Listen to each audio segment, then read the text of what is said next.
మనం గెలిచినప్పుడు చప్పట్లు కొట్టేవాళ్ళు, మనం ఓడిపోయినప్పుడు భుజం తట్టేవాళ్ళు, నలుగురు లేనప్పుడు ఎంత సంపాదించినా ఎంత పోగొట్టుకున్నా తేడా ఏం ఉండదు. Greatest battles are with closest people. గొప్ప యుద్ధాలన్నీ నా అనుకునే వాళ్ళతోనే. వినే టైము చెప్పే మనిషి వల్ల విషయం విలువే మారిపోతుంది. మరి నిజం చెప్పకపోవటం అబద్ధం, అబద్ధాన్ని నిజం చేయాలనుకోవటం మోసం.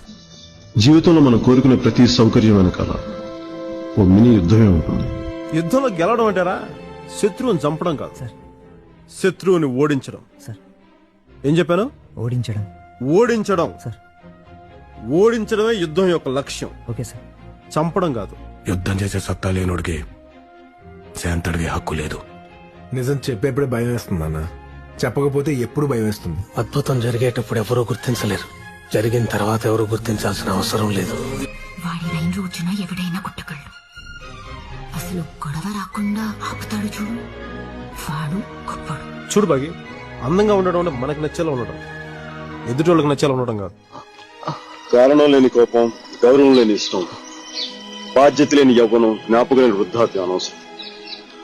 అలాంటి వాడు ఉన్నా ఒకటి లేకపోయినా ఒకటి మాత్రం గుర్తుంచుకో, సంపాదించడం చేతకాని వాడికి ఖర్చు పెట్టే అర్హత లేదు, చెప్పే ధైర్యం లేని వాడికి ప్రేమించే హక్కు లేదు.